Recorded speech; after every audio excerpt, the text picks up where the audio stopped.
The Lighthouse by Edgar Allan Poe. January 1st, 1796. This day, my first on the lighthouse, I make this entry in my diary, as agreed on with the great. As regularly as I can keep the journal, I will. But there is no telling what may happen to a man all alone as I am. I may get sick, or worse. But so far well. The cutter had a narrow escape, but why dwell on that, since I am here all safe?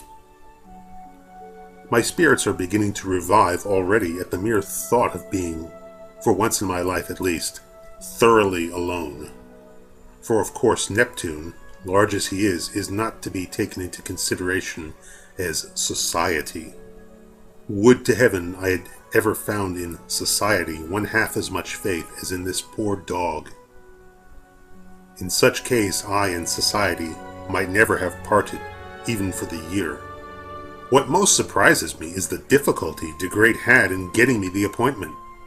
And I, a noble of the realm. It could not be that the consistory had any doubt of my ability to manage the light. One man had attended it before now, and got on quite as well as the three that are usually put in. The duty is a mere nothing, and the printed instructions are as plain as possible. It would never have done to let Orndorff accompany me. I never should have made any way with my book as long as he was within reach of me, with his intolerable gossip, not to mention that everlasting meerschaum. It is strange that I never observed, until this moment, how dreary a sound that word has, alone. I could half fancy there was some peculiarity in the echo of these cylindrical walls. But, oh no, this is all nonsense. I do believe I am going to get nervous about my insulation. That will never do.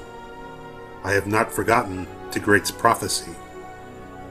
Now for a scramble to the lantern, and a good look around to see what I can see. To see what I can see, indeed. Not very much. The swell is subsiding a little, I think, but the cutter will have a rough passage home, nevertheless. She will hardly get within sight of the Norland before noon tomorrow, and yet it can hardly be more than 190 or 200 miles. January 2nd. I have passed this day in a species of ecstasy that I find impossible to describe. My passion for solitude could scarcely have been more thoroughly gratified. I do not say satisfied, for I believe I should never be satiated with such delight as I've experienced today. The wind lulled about daybreak, and by the afternoon the sea had gone down materially. Nothing to be seen, with the telescope even, but ocean and sky, with an occasional gull. January 3rd. A dead calm all day. Towards evening, the sea looked very much like glass. A few seaweeds came in sight, but besides them, absolutely nothing all day, not even the slightest speck of cloud. Occupied myself in exploring the lighthouse. It is a very lofty one, as I find to my cost when I have to ascend its interminable stairs.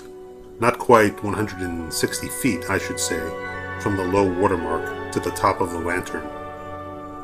From the bottom inside the shaft, however, the distance to the summit is 180 feet at least. Thus the floor is 20 feet below the surface of the sea, even at low tide. It seems to me that the hollow interior at the bottom should have been filled in with solid masonry. Undoubtedly the whole would have been thus rendered more safe. But what am I thinking about? A structure such as this is safe enough under any circumstances. I should feel myself secure in it during the fiercest hurricane that ever raged. And yet, I have heard seamen say occasionally, with a wind at southwest, the sea has been known to run higher here than anywhere, with the single exception of the western opening of the Straits of Magellan. No mere sea, though, could accomplish anything with this solid iron-riveted wall, which at 50 feet from high water mark is 4 feet thick, if 1 inch. The basis on which the structure rests seems to me to be chalk. January 4th. Here, the manuscript fragment ends.